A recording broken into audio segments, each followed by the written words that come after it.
digamos, patrimonial que siempre se dio en los últimos años en Argentina y que se sigue dando, una transnacionalización que nadie la defiende, ¿cierto? Es consecuencia también de esto, ¿no? De esta no conciencia de que estamos viviendo una guerra de signos, ¿cierto? Y que esa guerra de signos está precedida por la dialéctica, digamos, de lo propio y lo ajeno, ¿no? Esa cuestión de saber qué es lo propio y qué es lo ajeno no es para poner una barrera entre los dos mundos, porque eso podría ser limitativo, ¿entiendes? O sea, sino saber que hay un mundo de pertenencia y hay un mundo de referencia, y que además en el mundo de pertenencia yo puedo innovar, y respecto al mundo de referencia yo puedo apropiarme. Es lo que se llama el concepto de apropiación cultural. Pero esa apropiación cultural tiene que ser responsable, ¿no es cierto? En el sentido de, así como si yo quiero, realizar cualquier tipo de proyecto, estoy buscando los elementos concretos que me puedan servir. A veces tengo que elijo lo que me sirve a mi proyecto, ¿no es cierto? Entonces por eso que la palabra, digamos, el concepto de apropiación viene ligado a dos verbos, ¿no? Que son fundamentales para que sepamos que estamos en una verdadera apropiación, ¿no? Que es el verbo adoptar, que implica un proceso selectivo, ¿cierto? Y el verbo adaptar, que implica un problema de resemantización o de refuncionalización de los elementos, ¿cierto? Como por ejemplo el arpa paraguaya o el violín de los Andes, ya no es el mismo violín de su origen, sino está adecuado para la música, para los lugares que tienen que andar, ¿no es cierto? A veces lugares muy fríos, ¿no es cierto? Que los violines hechos así para conciertos clásicos, etcétera, ¿no? Hasta y si no tiene que es como el otro que tiene que atravesar ríos, etcétera, ¿no? Están como guardados en lugares especiales y se toca otra música con eso, ¿no? En cambio el otro violín no va para los conciertos clásicos, sino fue para la chichería de los Andes, ¿no? Entonces eso es un proceso, digamos, de adaptación que es totalmente legítimo, porque la cultura propia, primero lo que llamaríamos la cultura autónoma, ¿no? Que es aquello en el cual los elementos son propios y las decisiones sobre esos elementos son propias, ¿no? Es lo que Gottfried Leibniz llamaba cultura autónoma, y que podríamos decir que casi se superpone al concepto de matriz cultural. Este concepto de matriz cultural, ¿no? También con matriz simbólica, como la quieran llamar, ¿no?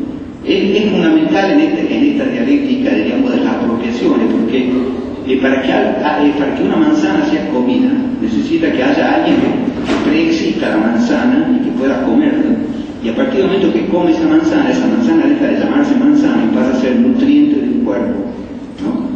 Entonces, que es un poco algo semejante a lo que proponía en el año 28 el modernismo brasileño, ¿no? Cuando hablaba de la teoría de la antropofagia, ¿no? Decía que, como diciendo, de devorar, ¿no es cierto?, todo lo que pueda ser un nutriente importante, pero al devorarlo lo incorporo a mi ser, ¿no? Bueno, esto decía que si una cultura, entonces es la suma de la cultura propia, la cultura en el sentido amplio, es la cultura autónoma, la cultura apropiada, aquella que yo, digamos, incorporo a mi ser a través de un proceso selectivo y adaptativo, ¿no? Entonces ese lado izquierdo, digamos, del ser se enfrenta con un lado derecho, que sería, ¿no?, por un lado la cultura enajenada, ¿no?, sino que los elementos son propios, las decisiones sobre esos elementos están en manos de otro, ¿no?, que es lo que se basa sobre todo en folclore, ¿no? El folclore es un tipo de caso de cultura alienada, ¿no es cierto?, donde a veces sectores de la burguesía se sacan que tienen un muy buen pasar, ¿no es cierto?, se quedan como se posan de salvadoras de la patria y de las tradiciones populares, ¿no es cierto?, pero alienan el control. Entonces el pueblo, que es proveedor de materia de trabajo, de fuerza de trabajo y de materias primas en todo el terreno, también se convierte en un proveedor de materia prima cultural, ¿no es cierto?, donde son otros los que interpretan, reelaboran, incluso explotan en el sentido comercial y simbólico su propia producción. Entonces este concepto decimonónico, digamos, de folclore quedaría totalmente desplazado por esto de cultura popular, ¿no? Es decir, Galeano me da una definición de cultura popular, como dice, es el complejo sistema de símbolos de identidad que el pueblo preserva y crea, ¿no? Para Stavenhagen, para Rodolfo Stavenhagen de México, ¿no? es en gran medida la cultura de las clases subalternas, o sea, una cultura de clase, o que no deja de reconocer la amplitud y ambigüedad del concepto. Sí, el tema de las clases es lo También hay aproximaciones como el caso de Mario Margulis, argentino, ¿no? Me hablaba de la escasez de medios técnicos, y ahí sí que ya no estamos de acuerdo, ¿no? Porque usted ve que hoy en día cualquier músico saca a unos mismos músicos que se tocan en la calle, en un subte, ¿no es cierto? Tienen publicados sus CD.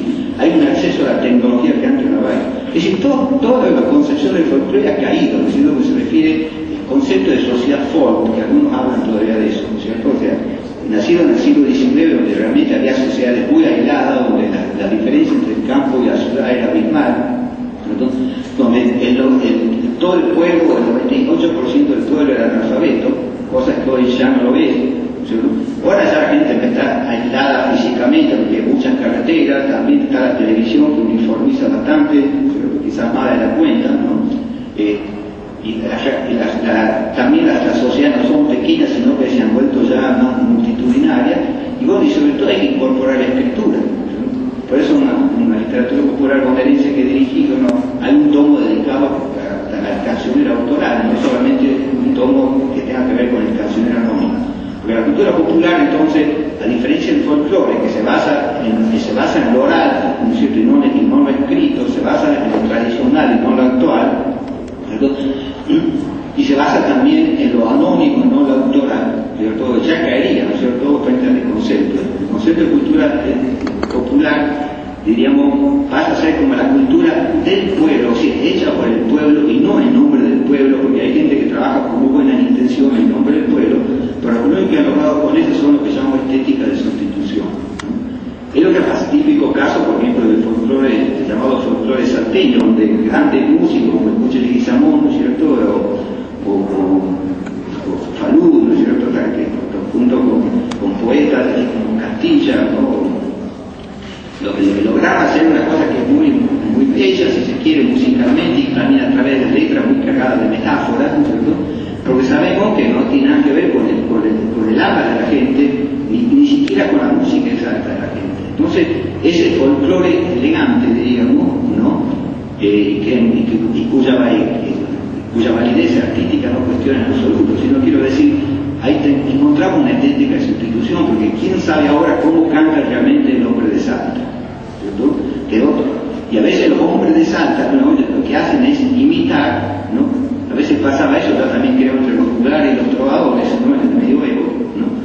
Y ya imitan más bien a los otros, tocan las cosas que hacen los otros, y se olvidan de poner, diríamos, en relieve esa raíz que era justamente el cantar o la forma de ver, que todavía sigue produciendo coplas, poesía, etc. Pero bueno, eso muy poca gente lo conoce, porque no es lo que está a decir. La estética, un canto culto que se impide, ¿no es cierto?, lo popular, está perfecto. Pero ya cuando ese canto inspirado, ¿no es cierto?, logra eliminar y borrar la cara de la materia que de algún modo está exaltando, uno se pregunta qué tipo de exaltación es. ¿Qué es esa exaltación que anula al objeto exaltado, digamos? Entonces, también es importante la cultura popular es sobre todo solidaria y compartida, ¿sí? El hecho de compartir, me acuerdo que Galeano hablaba de compartir y competir, como la cultura de masas no siempre apunta a la competencia, mientras que la cultura popular, ¿no es cierto?, se trata también de compartir y sobre todo de dar respuesta a las necesidades concretas que tiene la gente, porque la cultura es para la gente, no la gente para la cultura. Si una cultura no sirve, si una cultura no da respuesta a las necesidades que tiene la gente, los procesos, no se puede pedir que se fortalezca un proceso de identificación, porque si no lo que se produce más bien es el proceso inverso, o sea, el proceso de desidentificación o el proceso de fuga de la identidad. Porque eso, diríamos, por eso estigmatizar y coartar el desarrollo de matrices simbólicas, ¿no es cierto?, que dominada es lo que hace justamente que alienta el proceso de aculturación, porque la gente dice, bueno, en este barco no vamos a ninguna parte, entonces abandona el barco y se sube en el otro barco, pero realmente no se sube barco alguno, sino que siempre está en medio del agua, en el cual ya no pertenece a lo que pertenecía, ni todavía pertenece al mundo al que quiere llegar, supuestamente. Son gente que queda en un territorio de nadie, ¿no? Es lo que le pasa a los inmigrantes, tanto internacionales como los que vienen del interior a Buenos Aires, etc., o que se van de un lado a otro, siempre están navegando en dos aguas. También, digamos, lo que es importante en la cultura popular, primero